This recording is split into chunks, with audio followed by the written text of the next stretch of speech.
반갑습니다.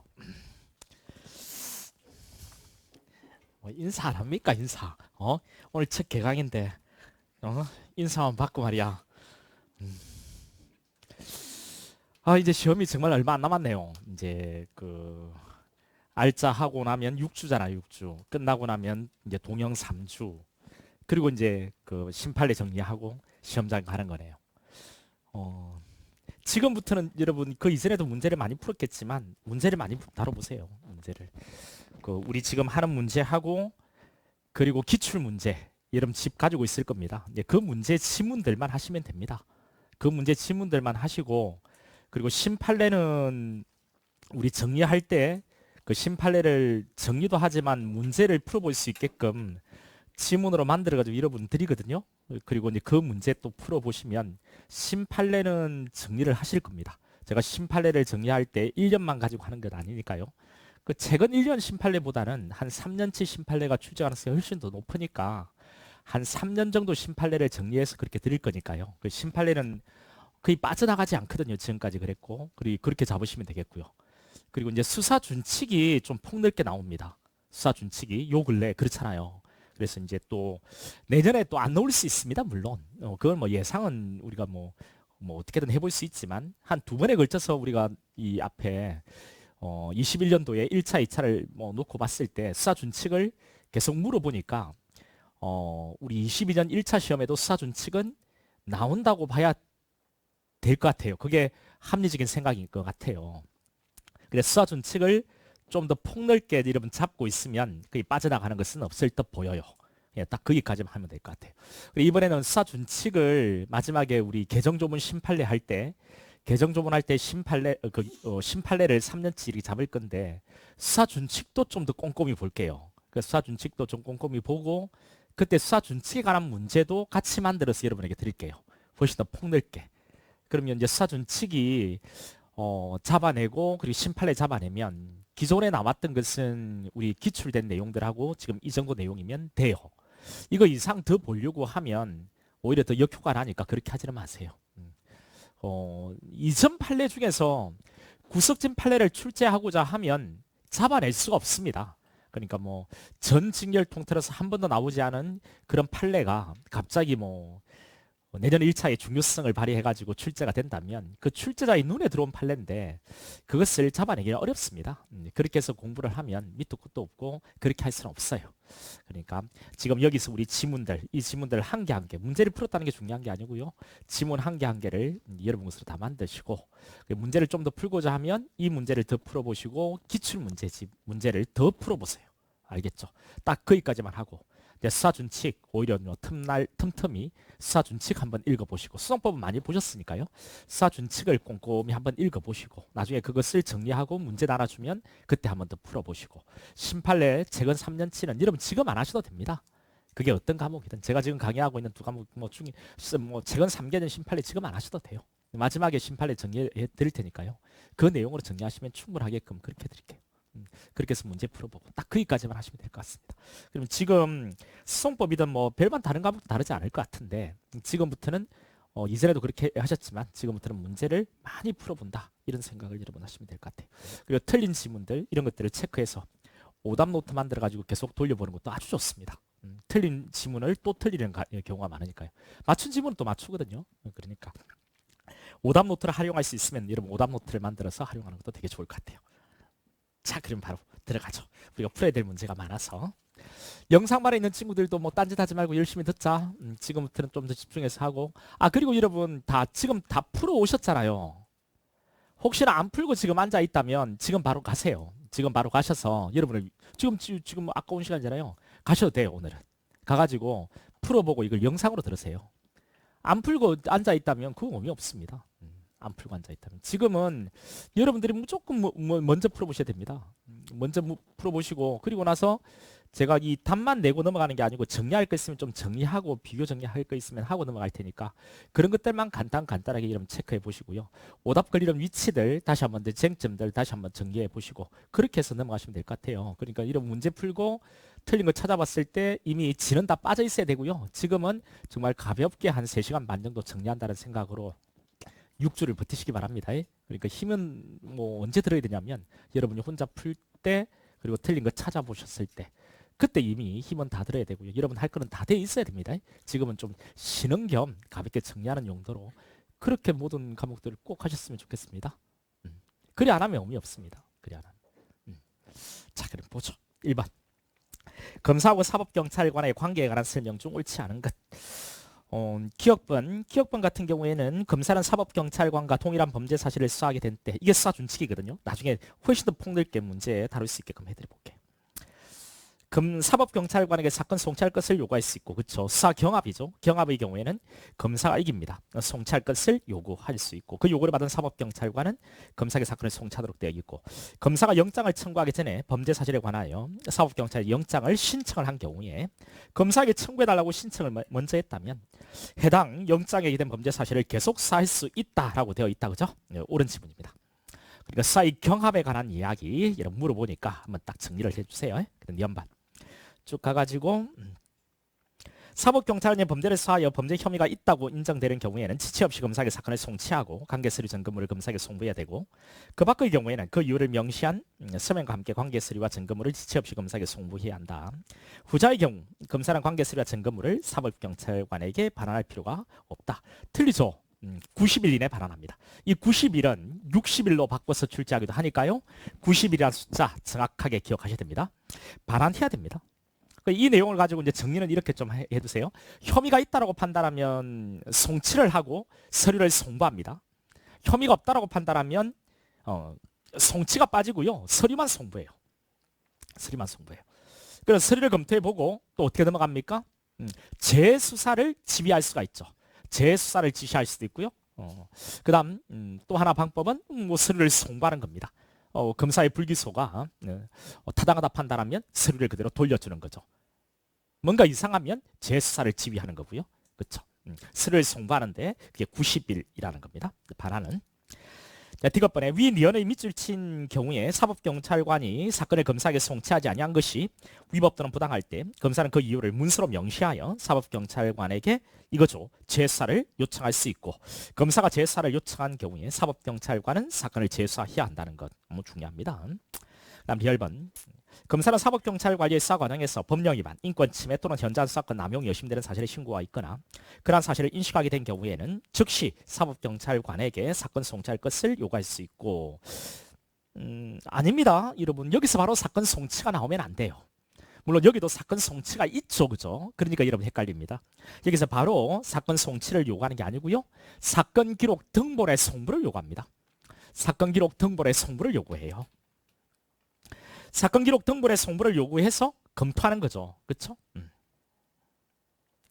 사건 기록 등본의 송부 요구라는 겁니다. 여기에 즉시 사법경찰관에게 사건 송치를 요구할 수 있고 바로 틀리다, 그죠? 그 다음 2번. 수사 준칙에 관한 규정상 사법경찰관이 그 행위에 착수한 때 수사를 개시한 것으로 보고 해당 사건을 즉시 입건해야 하는 경우가 아닌 것, 3번입니다. 이런 내용들도 수사 준칙 내용들이니까요. 조문들을 꼼꼼히 한번 검토해 보시기 바랍니다. 피혐의자 수사기관의 출석 조사, 피해자 신문조서 작성, 체포구속영장 청구 또는 신청 뭐 이런 거 있으면 즉시 입건을 해야 되는 경우예요. 3번 현행범인 체포는 그렇지 않습니다. 3번 전문사 자문위원 기억번. 신청 있는 경우에 한한다는 두 번째 줄이 틀린 거죠. 전문사 자문위원 지정은 검사의 직권과 피해자 측의 신청 다 되는 거죠.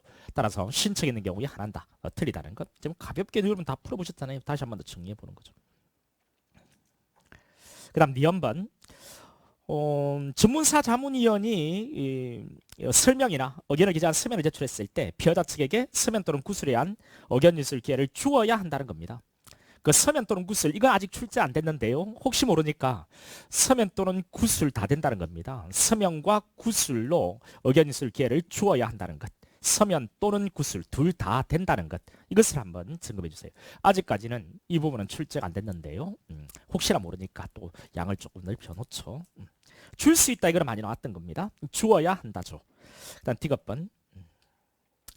또 하나 여러분 넘어가기 전에 니언번에 또 나왔던 것 중에 하나는 1회 공판기일 전까지 이렇게 국가직에 나온 적이 있습니다. 그러니까 언제까지 주라는 말은 없어요. 그래, 1회 공판기일 전까지, 뭐 언제까지 이런 말이 또는 기소 전까지 이제 바꿔서 출제한다면 기소 전까지 뭐 이런 말 나오면 틀립니다. 이전에 1회 공판기일 전까지도 틀리거든요. 언제까지 주라는 말은 없거든요. 자, 그 다음 D급번에 검사는 상당하다 인정할 때 지정을 취소할 수 있다는 것. 이건 뭐 지금까지는 다 옳은 지문으로 나왔습니다. 취소할 수 있다. 뭐 취소할 수 없다. 뭐 이렇게 나올 수도 있습니다. 이런 것들도 혹시나 모르니까 기억은 해주세요. 취소할 수 있다. 리얼번 지검장에게 이의제기한다. 아니죠. 이의제기는 고검장입니다. 그러니까 지검장, 고검장 나오면 이 내용 말고도 여러분 지검장 또는 고검장 나오면 잠깐 멈춰와 가지고 고민해 보셔야 됩니다. 거기는 오답 그는 위치예요. 그러니까 오답이 걸리는 위치들은 좀 뻔합니다. 주어야 한다, 뭐 줄 수 있다, 뭐 이렇게 할 수 있다, 하야 한다 이런 부분들, 직권 신청 이런 부분들, 서명 구술 이런 부분들, 그러니까 숫자가 들어가는 부분들 이런 부분들은 좀 유심 있게 여러분 좀 보셔야 돼요. 잠깐 멈춰서. 4번 피해자에게 인정되지 않는 소송법상의 권리, 니엄번 보석 청구권은 여러분 이거는 좀 점검을 하셔야 되는데요. 보석이라는 제도는 원래 피고인에게 인정되는 거고 피고인에게 청권이 있습니다. 그런데 피의자도 보석으로 석방될 수가 있다는 것을 기억해 두셔야 돼요. 이걸 알고 있어야 됩니다. 되게 중요한 거죠. 적부심이니까요. 정말 중요합니다. 피의자도 보석으로 석방될 수 있는데 그 피의자 보석은 직권 보석이고 재량 보석이죠. 피의자한테 보석 청권 없다는 것을 꼭 기억하셔야 됩니다. 그러니까 여기 보석 청권 피해자에게 인정이 되지는 않습니다. 그러니까 니엄번이 여기서 답이 되는 건데 여기서 끝내지 말고요. 피해자도 보석으로 석방될 수는 있다. 단 구속 적부심을 청구했을 때 지방원 판사의 직권 재량 보석이다. 피해자에게 보청권 없다. 이것을 기억하셔야 됩니다.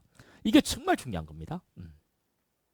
피고인에게는 보석 청구권이 있죠. 피해자한테는 보석 청구권은 없습니다. 뭐 접견교통권 피해자에게 인정되고요. 증거보전 청구권 피해자에게 있고요. 그 다음 체포구속 적부심사 청구권 있죠. 예, 사상증인신문 청구권. 이게 되게 중요한데요. 사상증인신문 청구권 이것은 검사에게만 있습니다. 그리고 또 하나 비교해야 할 게 있죠.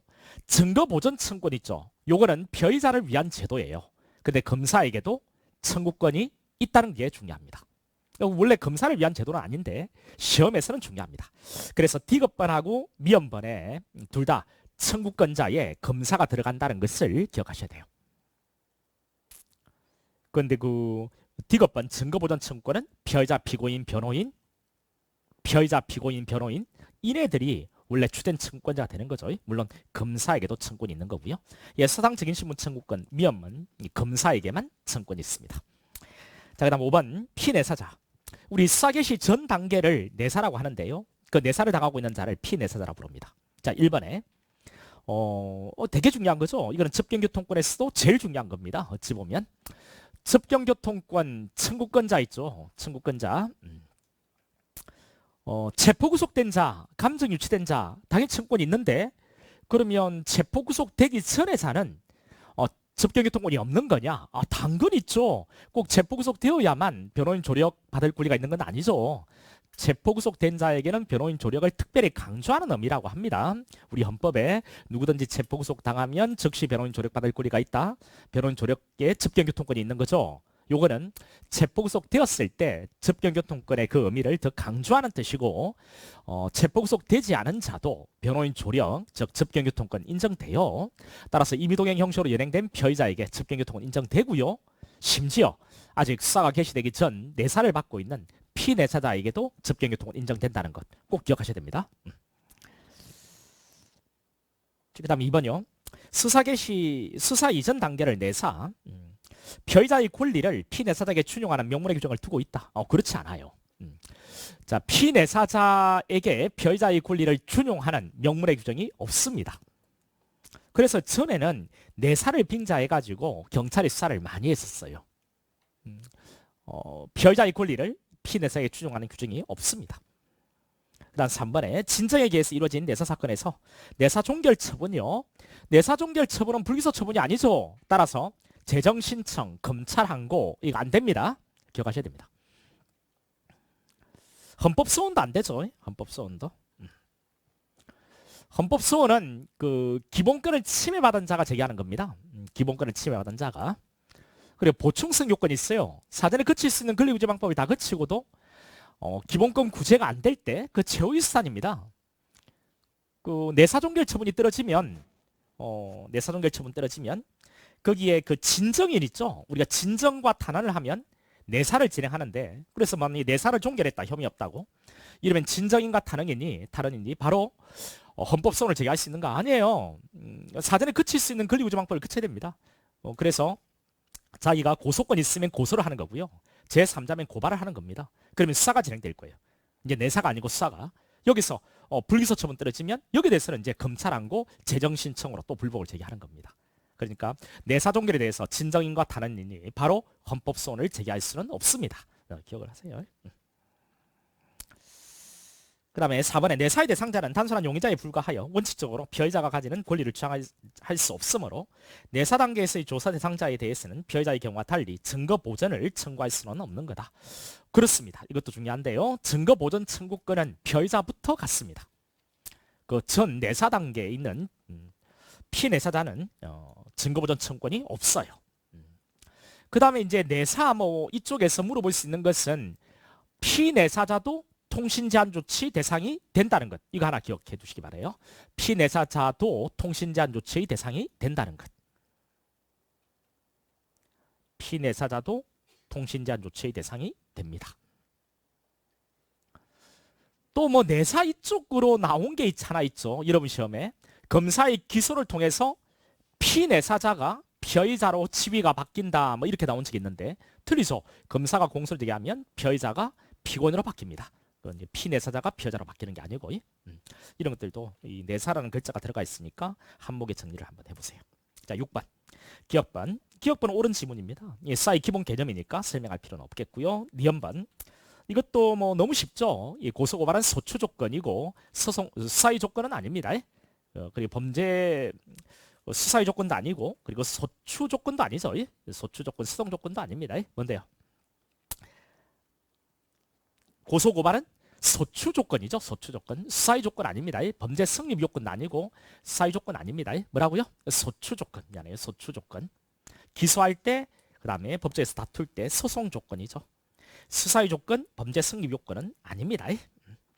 세 번째 줄에 범죄 성립 요건이나 수사의 조건은 아니므로 위와 같은 범죄에 대해서 고소고발이 있기 전에 수사를 하였더라도 그 수사가 장차 고소고발의 가능성이 없는 상태에 정해졌다는 등의 특단의 사정이 없는 한 고소고발이 있기 전에 수사를 했다는 이유만으로 수사가 위법하게 되는 것은 아니다. 그렇죠. 그 다음 D급번 이건 출입국관리법 위반은 즉고발 사건이죠. 고발 있기 전에 수사를 할 수 있습니다. 그렇다고 해서 그 수사가 소급하여 위법하게 되는 것은 아니라는 거고요. 고발 있기 전에 수사할 수 있잖아요. 그 다음 D열번 조세원 처리법 제6조 세무종사 공무원의 고발에 앞서서 수사를 하고 구속장 발받은 후에 검찰의 요청에 따라서 세무상이 고발했다. 요청 가능하고요. 고발 있으면 검사가 기소하는 거 되죠. 즉법하죠. 어렵지 않습니다. 그다음 7번 함정사는 더 간단한 거죠. 그 세 번째 줄에 부축백이 나왔으니까 이거는 즉법이죠. 따라서 공소제기는 무효이다. 틀렸습니다. 그 다음 니은번에 직접 관련 있는 유인자라고 첫 번째 줄에 나와 있네요. 관련 있는 유인자면 관련이 위법한 함정사에 해당하여 허용되질 않죠. 관련을 맺지 않은 유인자 하면 즉법하고요. 관련을 맺고 있는 유인자 하면 위법합니다. 관련 있는 유인자라고 했으니까 위법한 함정사에 해당하고 허용되지는 않고. D급번 자, 범위를 가진 자에게 범행 기회를 주거나 단순히 사술이나 계략 등을 써서 범죄를 검거하는 데 불과한 경우에는 함정사라고 할 수는 없는 거다. 기회 제공은 함정사라고 볼 수는 없죠. 범위 유발이 함정사입니다. 자, D열번 여기에 밑에서 세 번째 줄 위에 성인과 직접 관련이 없이라고 했습니다. 따라서 위법한 함정사에 해당하지 않습니다. 관련을 맺고 있지 않으니까요. 자, B번 뇌물을 주는 것처럼 했습니다. 함정에 빠뜨릴 생각이었던 거죠. 그래서 이놈은 공무원은 이건 뇌물인지도 모르고 받아 먹었습니다. 함정교사라는 사정이 뇌물 수산자의 책임을 면하게 할 수 없다는 것이 우리 판례 입장이죠. 면하게 하는 사유는 될 수 없다. 그 다음 8번 수사의 조건 기억번 고소고발은 소추조건입니다. 소추조건 두 번째 줄에 고소고발은 친고죄, 즉 고발 사건의 고소고발 소추조건.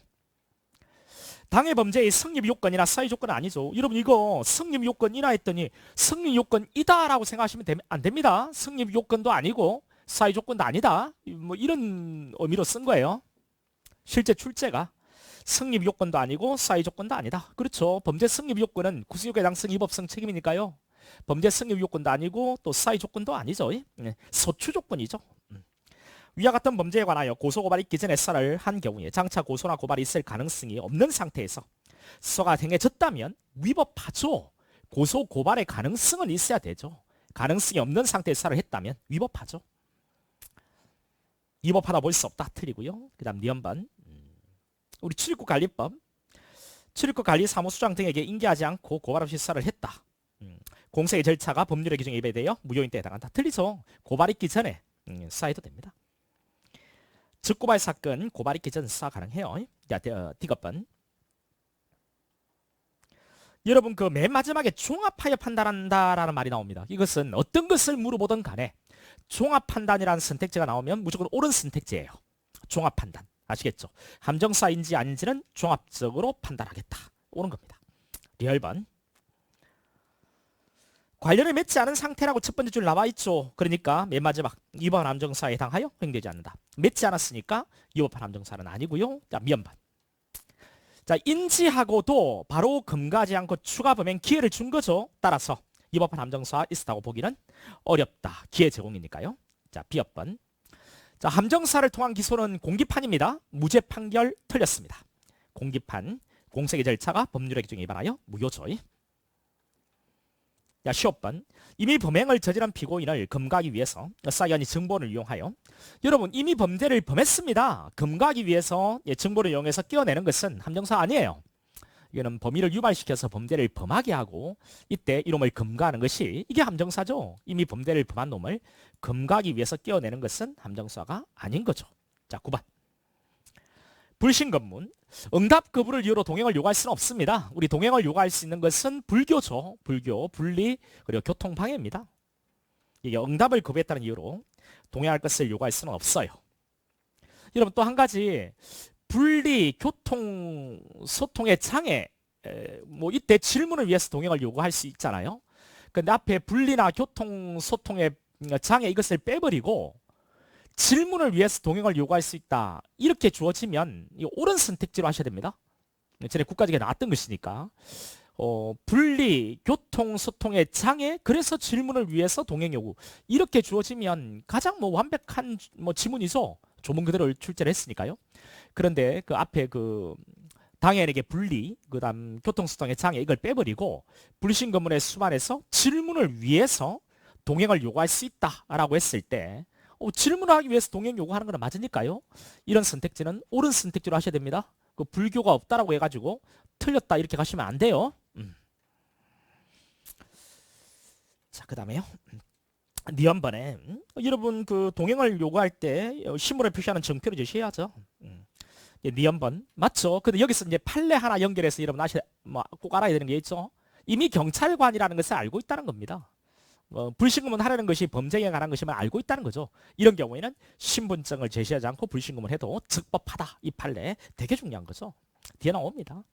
D급번 변호인 도움받을 권리 이건 진짜 많이 나왔어요. 변호인 도움받을 권리 있다는 것을 알려야죠.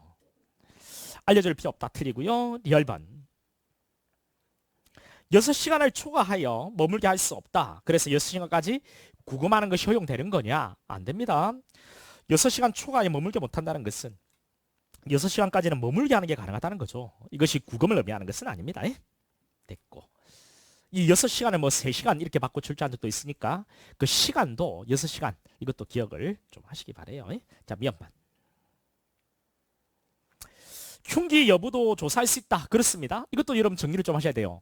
경직법에는 불신검문의 수반에서 흉기 소지 여부를 조사할 수 있도록 되어 있습니다. 흉기 이외에 일반 소지품에 대해서는 규정이 없어요. 규정이 없으니까 여기서 대해서는 학설의 대립이 있습니다. 그 일반 소지품에 대해서는 조사할 수 있고 없고에 대한 학설 대립이 있어요. 그런데 이건 공무원 시험에서는 일반 소지품도 가능하다는 게 다설이다. 일단 이렇게 기억하고 넘어가는 것이 안전합니다. 일단 명물의 규정은 흉기만 있다. 됐죠? 흉기와 일반 소지품에 대해서 조사할 수 있다는 명문의 규정을 두고 있다? 틀립니다. 일반 소지품은 명문의 규정이 없어요.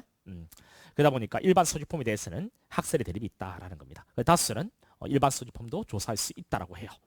여기까지 하시면 될 것 같고요. 그 다음에 B번인가요? 자전거를 이용한 날치기 사건입니다. 날치기 사건. 이때 그 정지를 요구했는데 그대로 떠난다는 겁니다. 그 앞을 가로막았다는 거죠. 이것은 적법한 불신검문이다라는 겁니다. 그다음 10번. 기억번. 여러분 체포나 구속에 이를 정도의 혐의는 필요 없죠. 불신검문 대상자 여부를 판단할 때 되게 중요한 내용이죠. 체포나 구속에 이를 정도의 혐의는 필요 없다. 니언번. 자, 금방 했죠. 이때는 신분증을 제시하지 않아도 위법이 아니다. D번. 동행 요구를 거절할 수 있죠. 거절할 수 있죠. 없다 하면 틀립니다. 거절할 수 있습니다. 리얼번. 신분증을 제시했다는 거죠. 그리고 욕을 했다는 겁니다. 모욕죄 현행범위는 맞지만 체포하겠다고 고지하고 어깨를 붙잡은 것은 위법해요. 지금 욕을 하니까 모욕죄에 물론 욕을 한다 해가지고 전부 다 모욕이 된다고 보기는 어렵지만 뭐 사회적 가치 평가를 저하시킬 만한 그런 발언을 한다면 또 주민들이 보고 있어서 공연성도 인정되었던 사안이에요. 그렇다면 현행범위는 맞습니다. 모욕죄에. 그런데 신분증을 제시했고 주민들이 보고 있었기 때문에 도망칠 염려라든가 증거인멸의 염려가 없다는 거예요. 따라서 현행범 체포 요건을 갖추고 있지 못합니다. 현행범 체포하겠다고 어깨를 붙잡은 것은 위법해요. 뿌리치면서 상해를 가했습니다. 이것은 상해죄의 구성 요건에 해당되지만 이게 정당방위니까 위법성이 조각돼요. 그래서 상해죄는 무죄입니다. 그리고 공무집행방해죄는 어떻게 되느냐 말이죠. 공무집행방해죄는 위법한 공무집행을 방해한 거니까 이것은 아예 구성요건의 당성 자체가 없습니다. 혐의 자체가 없어요. 그러니까 이건 뭐 정당방위니까 위법성이 조각돼서 무죄다. 이렇게 가면 틀립니다. 공직방은 혐의 자체가 없어서 무죄예요. 이게 변호사 시험에 한번 나온 적이 있는데 혹시 모르니까요. 우리 지금 형사법 통합되어 있어서 혹시 모르니까 이 내용을 기억을 해주기 바랍니다. 됐고. 자, 그 다음에 미연번요. 누구임을 물음에 대하여 도망하려는 자는 현행범으로 간주되어 체포될 수 있다. 누구냐 이렇게 물음에 대해서 누구냐고 묻자 도망하려는 자는 현행범으로 보아서 체포할 수 있죠. 현행범인으로 간주되어 현행범인으로 보아 체포할 수 있습니다. 여기 현행범인으로 보아 체포할 수 있다. 즉 현행범인으로 간주되어 체포될 수 있다. 옳은 지문인데 이거 뭐 틀렸다고 하는 친구들 들어있습니다. 공부를 오랫동안 했던 친구들 중에서.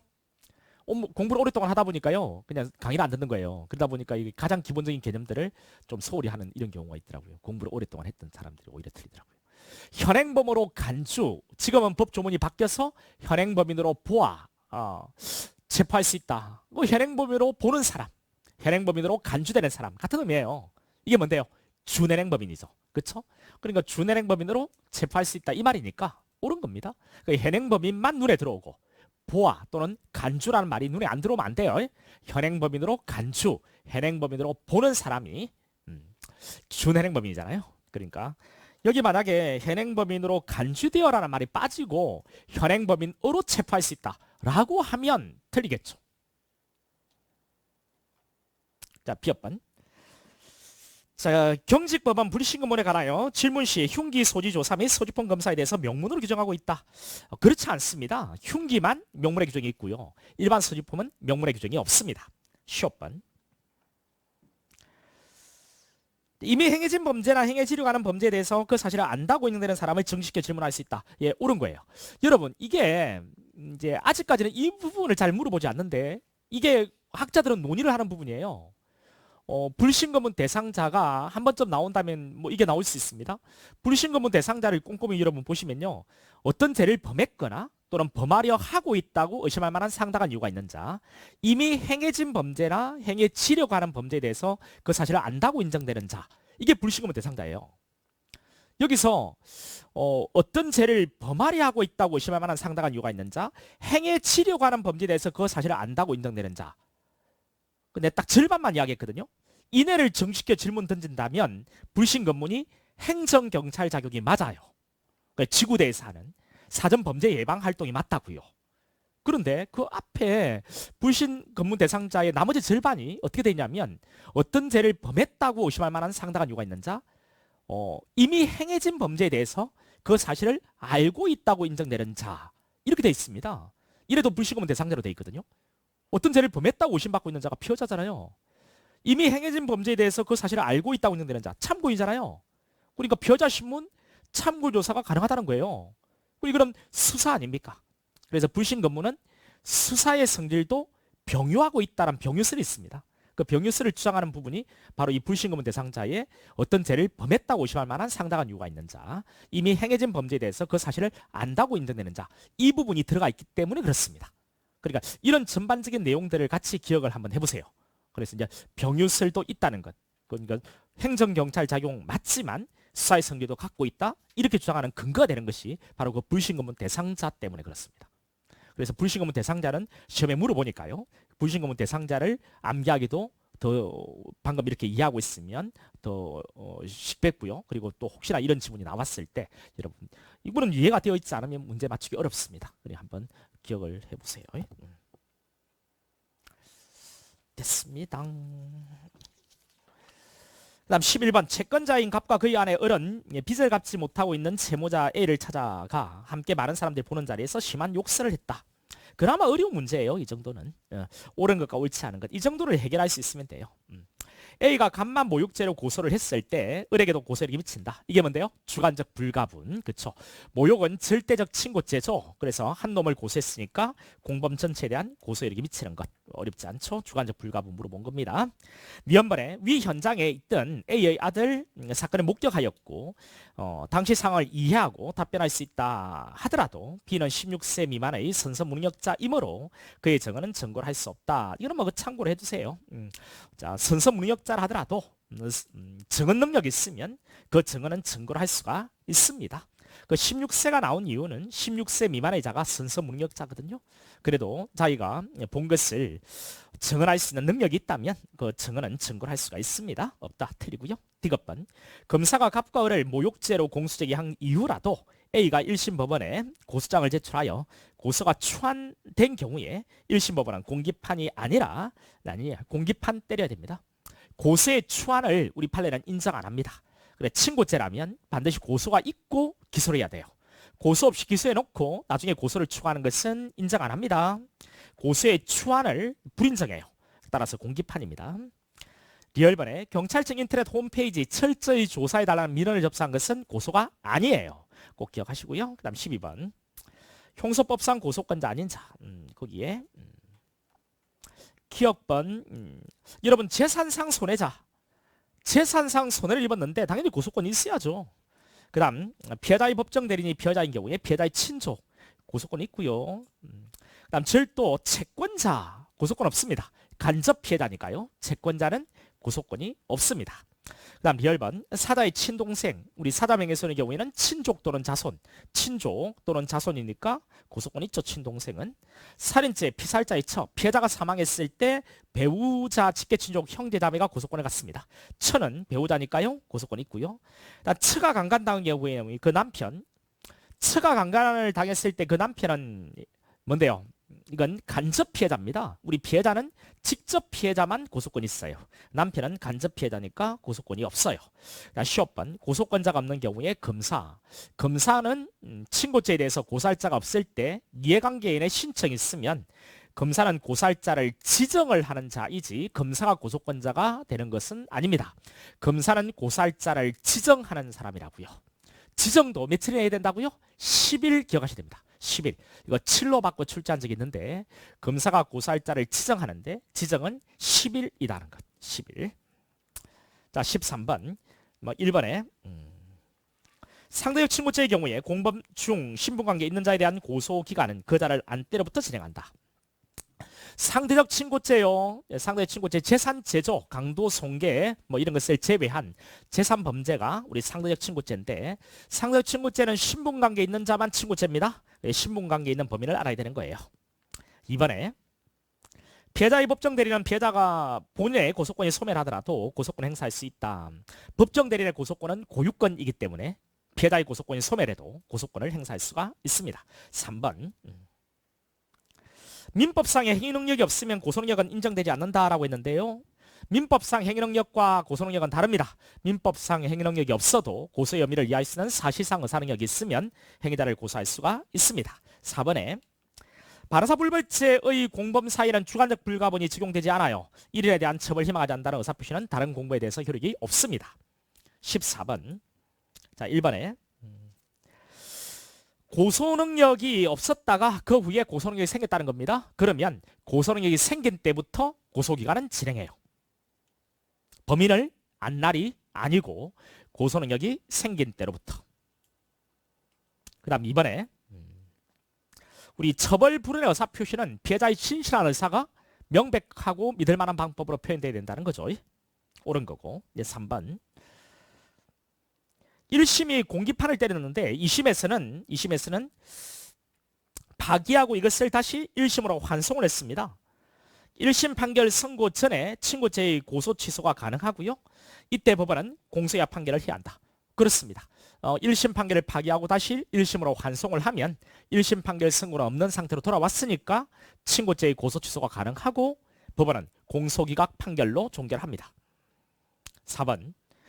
고소는 대리인을 통해서 할 수 있죠. 근데 이때 특별한 방식은 없습니다. 위임장을 제출한다거나 대리한 의사표시를 할 필요가 없어요. 서면 또는 구술 다 가능합니다. 중요한 것은 지금부터인데 고소기간이 정당한 고소권자가 범인을 안 날부터 6달 내에 대리고소인이 고소해야 된다는 거죠. 대리고소인이 범인을 안 날부터가 아닙니다. 15번. 1번 같은 경우에 그냥 한번 제시해 봤는데요. 이게 딱 한 번 나오고 이제 안 나오는 내용인데 맨 마지막을 보세요. 뭐 단정할 것은 아니다. 쉽사리 단정할 것은 아니다.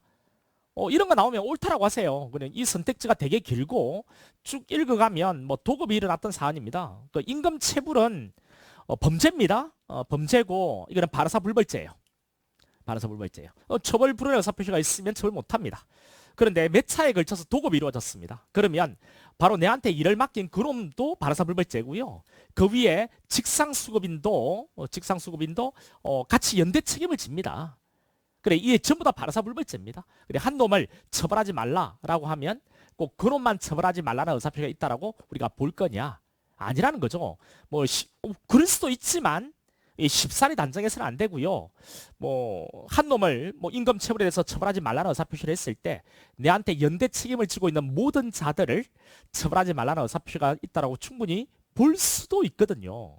그러니까 이건 한 놈만 처벌하지 말라라고 한다 해서 그 놈만 처벌하지 말라는 의사표시가 있다라고 쉽사리 단정해서는 안 된다라는 이야기입니다.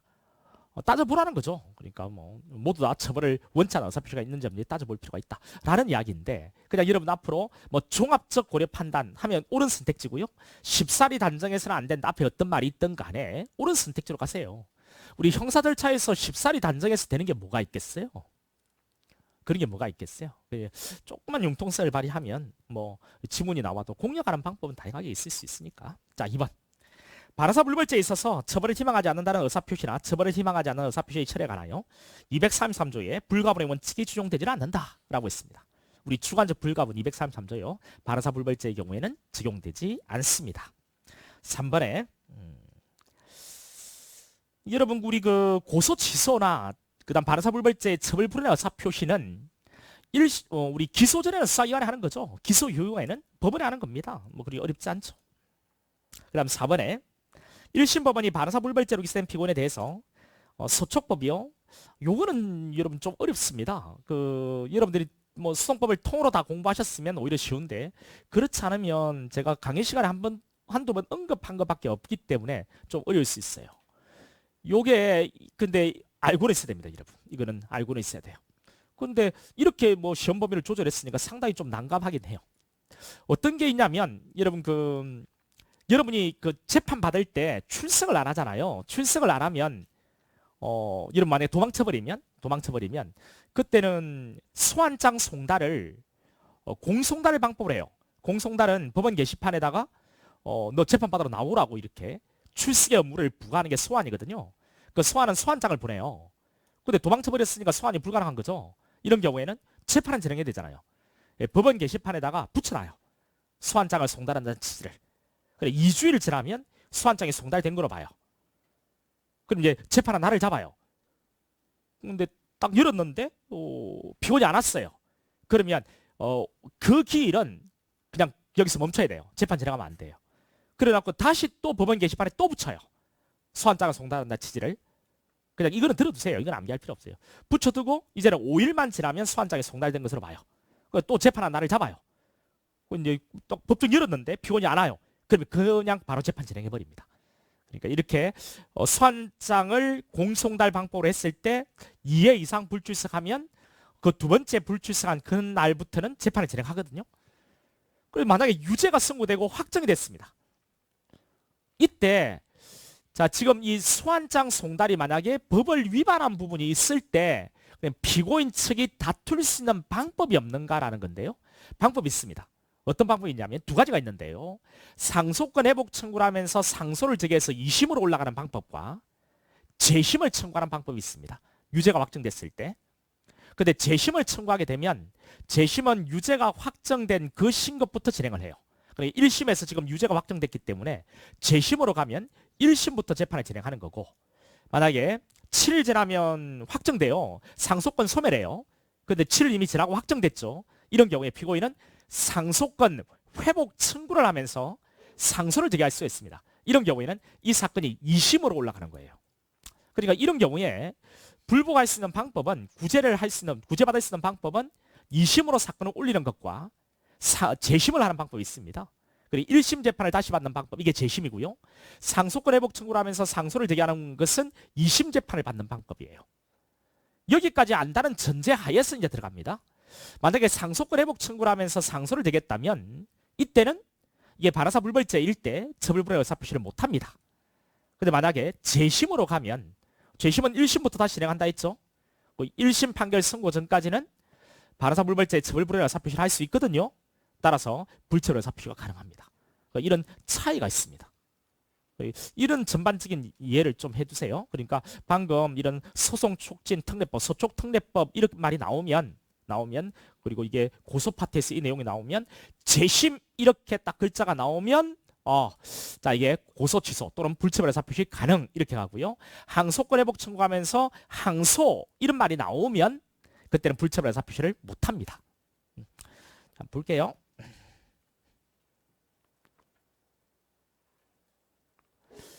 그 특례법 23조에 따라서 진술 없이 유죄를 선고하여 판결이 확정됐는데 특례법 23조 2에 따라 재심 나왔죠. 그럼 맨 밑에요. 처벌 희망하는 의사표시를 철회할 수 없다 하면 틀립니다. 있습니다. 재심으로 가면. 16번. 자, 절대적 친고죄의 공범 일부에 대해서만 처벌을 구하고 나머지 대해서는 처벌불허의 의사표시를 한 고소는 위법합니다. 왜? 친고죄의 공범은 주관적 불가분의 원칙 때문에 한 놈입니다. 누구는 처벌하고 누구는 처벌하지 말라는 고소는 적법한 고소가 아닙니다. 그 다음 이번에 수개의 범죄가 실질적으로 경합하는 경우에 일부 범죄에 대한 고소는 그 나머지 범죄도 미친다. 수개의 범죄가 실질적으로 경합할 때 객관적 불가분 적용은 안 돼요. 하나의 범죄의 일부에 대한 고소는 그 전부에 대해 효력이 미치는 거죠.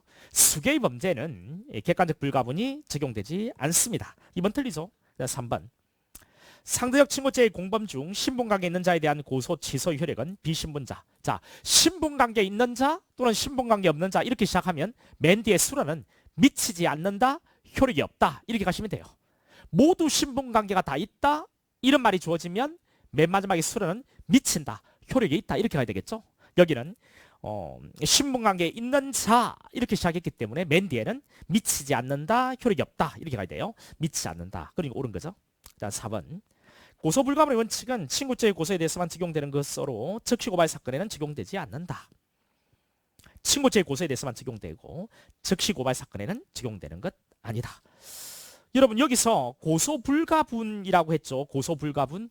앞에 아무런 말이 없이 고소불가분하면 주관적 불가분을 의미하는 겁니다. 주관적 불가분을 의미하는 거예요. 자, 주관적 불가분, 객관적 불가분 이런 말이 주어져 있으면 그에 따라 판단하시면 되고요. 주관, 객관 말 빠지고 고소불가분하면 주관적 불가분을 의미하는 거예요. 따라서 적고발 사건에는 주관적 불가분이 적용되지 않죠. 예, 옳은 겁니다. 17번. 고소의 주관적 불가분의 원칙을 명문으로 규정하고 있다. 예, 이것도 기억하시기 바랍니다.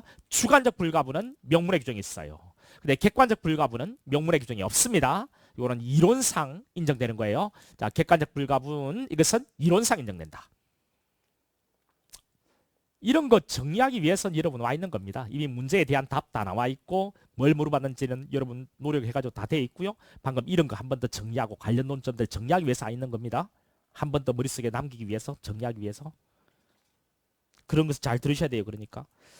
자, 이번에 절대적 친고죄의 경우에 공범 일부에 대해서는 이미 1심 판결이 선고되었고 아직 1심 판결 선고 전에 다른 공범에 대해서는 취소할 수 없다. 그렇죠? 주관적 불가분 때문에 한 놈이라도 1심 판결 선고되고 나면 일체 고소 취소를 못합니다.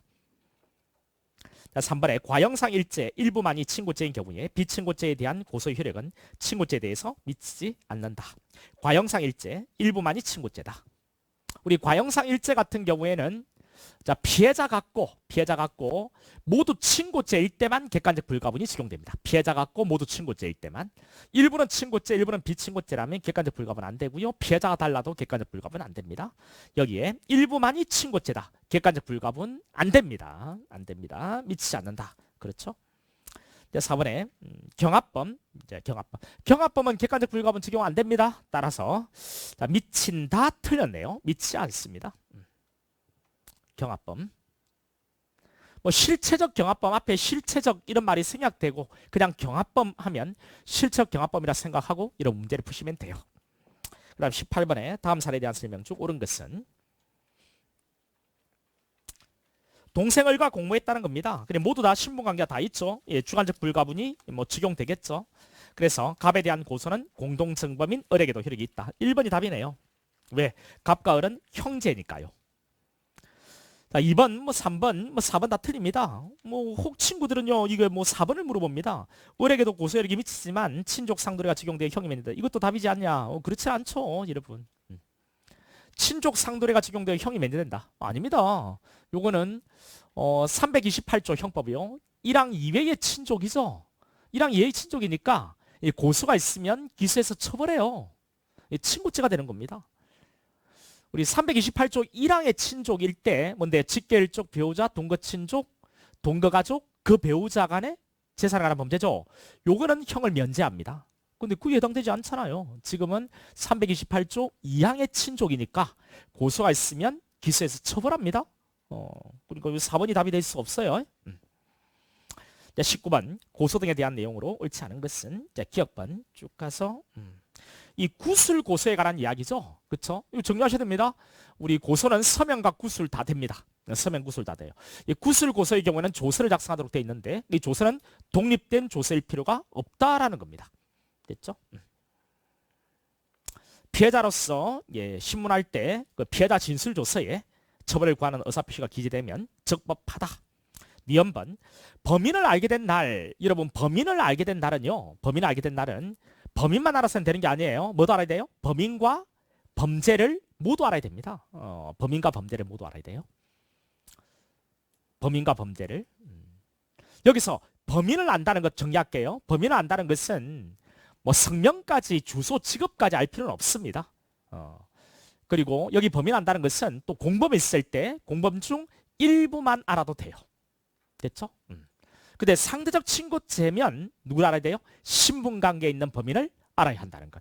절대적 친고죄의 공범의 경우에는 일부만 알아도 됩니다. 근데 상대적 친고죄의 경우에는 신분관계에 있는 범인을 알아야 된다는 거고요.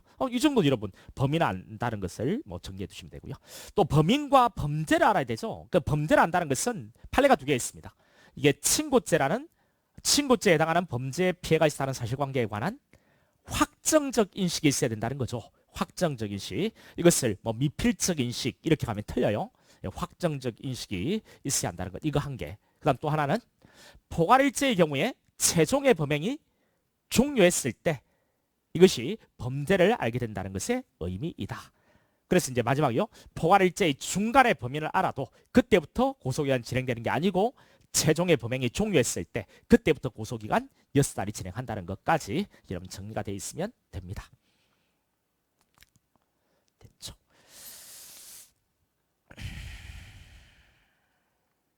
니언번까지 다 맞습니다. 맨 마지막에 미필적 인식이 있음을 말한다. 틀린 거죠. 그 다음 디귿번. 이런 친고죄에서 피해자의 고소가 없거나 고소가 취소했음에도 친고죄로 기소되었다가 그 후 당초에 기소된 공사실과 동일성 인정되는 비친고죄로 공장 변경이 허용된 경우에 여러분 이건 기억을 좀 하셔야 돼요. 여러분 처음에 고소가 없거나 취소가 됐는데 기소를 했다는 겁니다. 친고죄인데 고소가 없거나 또는 취소가 됐는데 기소를 했다는 거예요. 친고죄인데 고소가 없는데 기소하면 안 되죠. 취소가 됐는데 기소하면 안 되죠. 기소에 흠이 있습니다. 근데 공장을 변경해 버렸어요. 뭐로? 비친고죄로. 비친고죄로. 그러면 처음에 공소되기 시에 있었던 흠이 공장 변경을 통해서 치유가 됩니다. 꼭 기억하셔야 돼요. 친고죄에 고소 없는데 또는 취소했는데 기소했다. 흠이 있네. 근데 공장 변경을 통해서 비친고죄가 됐네. 흠이 사라졌네. 그 실수에 반하는 겁니다. 같은 맥락에서 발화사불벌죄 있죠. 자, 발화사불벌죄 불체불의 사표시가 있는데 기소를 했습니다. 문제가 있는 거죠. 근데 이거 비발화사불벌죄로 공장을 바꿔버렸습니다. 공소제기 시에 흠이 치유가 돼버립니다. 예를 들어서 여러분 협박 있죠. 협박으로 고소를 했다가 고소를 취소했습니다. 근데 협박죄로 기소를 해요. 협박은 발화사불벌죄 아닙니까? 고소를 취소했다는 것은 불체불의 사표시가 있다는 건데 기소하면 안 되죠. 기소했어요. 혐의 있습니다. 근데 공장을 변경했어요. 뭐로? 이 협박이 공갈의 수단이었다는 겁니다. 그래서 공갈미수로 공장을 바꿨어요. 공갈미수로. 공갈은 친고죄도 아니고 발화사불벌죄도 아닙니다. 공소제기 있었던 혐의 공장 변경을 통해서 치유가 되는 거죠. 협박으로 고소했다가 고소 취소, 협박으로 기소. 문제가 있는데 지금 공갈미수로 공장을 변경했을 때 공소제기 시에 하자가 치유가 된다는 거죠. 이런 내용들을 전반적으로 기억하셔야 돼요. 꼭 알고 있어야 됩니다, 여러분. 자, 흠은 치유되지 않는다. 하나 요령인데요. 요령인데 우리 수성법 여러분 시험 범위에서 흠이 치유 이것은 이거밖에 없습니다, 사실. 그러니까 흠 이거 나오면 치유되지 않는다 하면 틀리다. 시간 없으면 이것도 하나 요령으로 가지고 있어 보세요. 흠이란 글자 나오는 것은 이거밖에 없으니까 흠은 치유됩니다. 치유되지 않는다. 틀리다. 물론 앞에 내용은 여러분 정확하기 위해서는 하나 요령이고 이건 편법이고 내용을 좀 보셔야죠. 근데 시간이 없고 그러면 막 그렇게 이제 갈 수 있겠다라는 거죠. 자, 리얼반에 고소고발 불가분의 원칙이 적용되지 않으므로 고발의 구비 여부는 양벌 규정. 자, 양벌 규정하면 공범 딱 떠올렸어요. 공범. 양벌 규정하면 공범이군. 공범이군. 그리고 이제 조세범 절법이 나왔네요. 직고발 사건이네요. 주관적 불가분 적용되지 않죠. 그래서 고발은요 각각 고발해야 됩니다. 양벌 규정에 의해 처벌받는 자 각각 고발해야 돼요. 그래 조세원 처벌법이요. 고발 구비 여부는 양벌 규정에 처벌받는 자인 행위자와 법인에 대해서 개별적으로 논의해야 한다. 만약에 이게 친고죄가 나오면 어떻게 돼요? 친고죄가 나오면 양벌 규정에 의해 처벌받는 자에 대해서 별도로 고소할 필요가 없다. 이렇게 가야 되겠죠. 왜? 친고죄의 양벌 규정 공범은 주관적 불가분의 원칙이 적용되니까요. 별도로 고소할 필요가 없는 거죠. 그러니까 양벌 규정에 나오는 것은 우리 수성법 전체를 통틀어서 이 두 군데예요. 그러니까 여기 한 군데인데 내용은 두 개죠. 조세원 처벌법 나오면서 양벌 규정, 친고죄 나오면서 양벌 규정. 됐나요? 그다음 미연번에 자기 또는 배우자 직계존속은 고소하지 못하도록 규정한 수성법 규정이 비속을 차별 취급하여 평등권을 침해한다고 볼 수는 없는 거다. 이건 여러분 헌법에서 여러분 평등권에서 하는 거잖아요. 그렇죠? 자기 또는 배우자의 직계 존속을 고소하지 못한다고 되어 있습니다. 비속은요 고소할 수가 지금 현재 있게 되어 있는데 수성법이 이것이 혹 비속을 차별 취급해서 평등권을 침해하는 거냐? 이런 평등권 침해하는 거냐라고 했을 때 그 평등권 침해 여부를 판단하는 방법이 두 가지가 있죠. 자의심사하고 비례심사가 있는데요. 자의심사가 완화된 심사입니다. 이것은 자의심사를 해야 되는 거죠. 왜? 헌법이 특별히 차별을 금지하고 있는 영역이 아니거든요. 기본권 행사에 중대한 제약이 처리되는 영역도 아니란 말이에요. 그러니까 자의심사하는 겁니다. 자의심사는 어떻게 하는 거예요? 합리적인 이유가 있으면 자의적이지 않다는 겁니다. 평등권 침해가 아니라는 거죠. 요거는 합리적인 이유가 있다는 겁니다. 어떤 합리적인 이유가 있어요? 고소권이라는 것은 그 나라의 윤리, 전통, 문화를 고려해서 입법자가 정할 수 있는 넓은 입법 형성권이 있다는 거예요. 그리고 우리나라의 전통을 보니까 효라는 게 있다는 거죠. 효는 위로 하는 거니까 아래로 하는 게 아니고요. 자, 자식이 부모한테 하는 거잖아요. 그리고 이거는 합리적인 이유가 있다는 겁니다. 자의적이지 않다는 거죠. 따라서 평등권 침해가 아니라는 겁니다. 이런 것들을 전반적으로 기억해 두세요. 그 다음 B번에 친고죄에서 고소할 자가 없는 경우에 이해관계인의 신청이 있으면 검사가 10일 이내에 이거 7로 바꾸는 거 이거 조심하셔야 돼요. 숫자는 무조건 조심하셔야 됩니다. 10일 이내에 고사할 순자를 지정해야 한다. 그렇죠? 됐습니다. 지금 한 55분 됐으니까요. 뭐 잠깐 쉬었다가 뭐 하도록 하죠.